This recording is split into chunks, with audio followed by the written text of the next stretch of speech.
Students, आज हम पढ़ रहे हैं अपना हिंदी व्याकरण का क्लास 6 का लेसन नंबर 17 जिसका नाम है विराम चिन्ह। तो आइए प्यारे बच्चों शुरू करते हैं। सबसे पहले समझते हैं विराम का अर्थ। विराम का अर्थ होता है प्यारे बच्चों रुकने से, अर्थात जब हम कुछ भी बोलते हुए बीच में कुछ समय के लिए रुकते हैं वही क्या होता है हमारा विराम, उसे ही क्या कहते हैं हम विराम, अर्थात वहीं पर हम विराम चिन्हों का प्रयोग करते हैं। तो समझते हैं आगे। विराम का अर्थ होता है रुकना, ठहराव, एक तरह से बोलते हुए ठहराव या रुकना। जब हम अपने विचारों या मनोभावों को किसी के समक्ष व्यक्त करते हैं उसे प्रभावशाली ढंग से कहने के लिए कहीं कहीं रुकते हैं। भाषा में इन्हीं भावों को व्यक्त करने के लिए लिखित रूप में विशेष चिन्ह निर्धारित किए गए हैं जिन्हें हम क्या कहते हैं विराम चिन्ह। इनके प्रयोग से भाषा में स्पष्टता आती है, जो कि विराम चिन्ह प्यारे बच्चों नीचे दिए गए हैं। इनको हम वन बाय वन पढ़ेंगे और इनके चिन्ह भी देखेंगे। सबसे पहले देखते हैं, ये नाम है, ये चिन्हों के नाम है। इसी प्रकार से इधर सबसे पहले देखते हैं पूर्ण विराम चिन्ह, पूर्ण विराम जो कि ये होता है। इसी प्रकार से अल्प विराम, प्रश्न सूचक, योजक या विभाजक, उद्धरण चिन्ह, त्रुटि पूरक चिन्ह या विस्मरण चिन्ह। इसी प्रकार से अर्ध विराम, विवरण, विस्मयादिबोधक चिन्ह, निर्देशक चिन्ह, कोष्टक, लाघव और विस्तार चिन्ह। तो आइएगा प्यारे बच्चों, इनको उदाहरण और परिभाषा के माध्यम से वन बाय वन पढ़ते हैं और समझते हैं। सबसे पहला होता है पूर्ण विराम, क्योंकि वाक्य पूर्ण हो जाने के बाद पूर्ण विराम का प्रयोग किया जाता है। यहाँ कुछ देर रुकने का संकेत होता है, जैसे यह मेरी जन्मभूमि है, मेरा दोस्त बहुत अच्छा है। तो वाक्य के पूर्ण हो जाने के बाद सबसे लास्ट में यह पूर्ण विराम चिन्ह लगाया जाता है। इसी प्रकार नेक्स्ट होता है अर्ध विराम।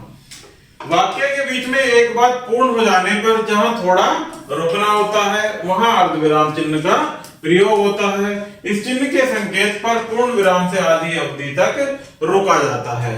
ये होता है प्यारे बच्चों अर्ध विराम चिन्ह। जैसे गाड़ी का ब्रेक खराब है, अब मत चलना, विद्या धन अनमोल है, खर्च करने से बढ़ता है। इनके बीच में कैसा चिन्ह लगा है अर्ध विराम।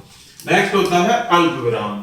अल्प का अर्थ है बहुत थोड़ा, अर्थात वाक्यों के बीच में जहां अर्ध विराम से भी कम समय रुकना होता है वहां अल्प विराम चिन्ह का प्रयोग होता है। जैसे प्रवीण, प्रदीप और प्रमोद तीनों दोस्त हैं, वहीं जहां पिछले वर्ष मिले थे। यहाँ क्या यूज हो रहा है प्यारे बच्चों अल्प विराम। नेक्स्ट है विवरण या उपविराम। विवरण या उपविराम यह अपूर्ण विराम होता है। इसका प्रयोग तिथि देने, संवाद लिखने तथा शीर्षक आदि में किया जाता है। जैसे विज्ञान एक चमत्कार, दीपावली अर्थात दीपों का त्योहार, कहाँ यूज करते हैं इसका तिथि देने, संवाद लेखन या शीर्षक आदि में किया जाता है। प्रश्न सूचक, जिस वाक्य के द्वारा प्रश्न पूछा जाता है उसके अंत में विराम के स्थान पर प्रश्न सूचक चिन्ह का प्रयोग किया जाता है। कब? जब हम प्रश्न पूछते हैं किससे मिलना है। जैसे तुम कब आए, प्रश्न पूछने के बाद ये चिन्ह लगाया जाता है। नेक्स्ट है विस्मय सूचक। इसका प्रयोग हर्ष, शोक, घृणा तथा विस्मय आदि भावों को व्यक्त करने वाले वाक्य अथवा शब्दों के पश्चात किया जाता है। संबोधन के लिए यह चिन्ह संकेत देता है, जैसे अरे वाह, तुरंत उसके बाद आएगा विस्मयादि सूचक चिन्ह। इसी प्रकार से ओ भैया इधर मत आना या हाय राम मैं बर्बाद हो गया।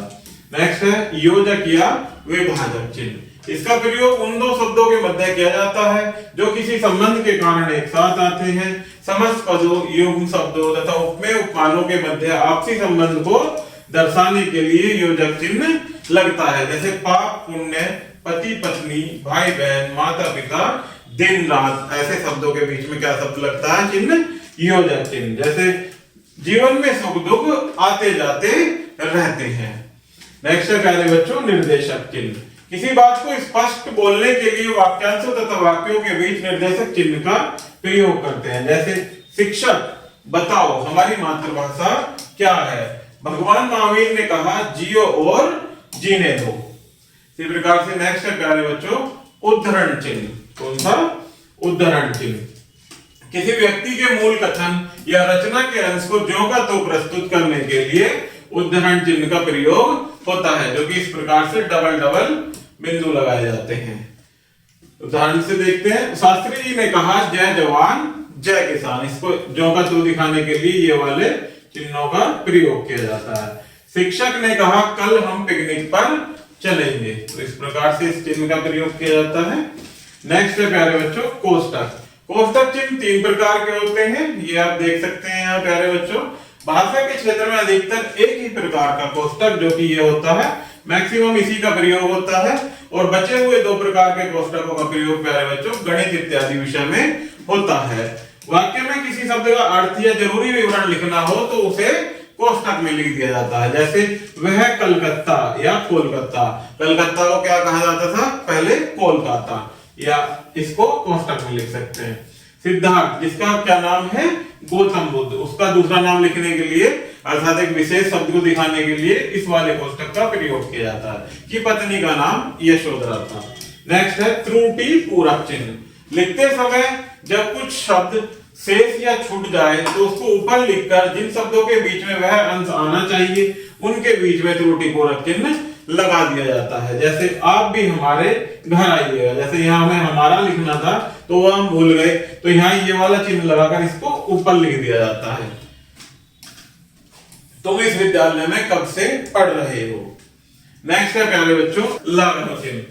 शब्द के संक्षिप्त रूप के लिए लाघव या संक्षेप सूचक चिन्ह का प्रयोग किया जाता है। जैसे क्रय, प्रय, उ, पै, प्रो, एमए, एमएलए, इस प्रकार के शब्दों को लिखने के लिए लाघव चिन्ह का प्रयोग करते हैं। नेक्स्ट है विस्मरण चिन्ह।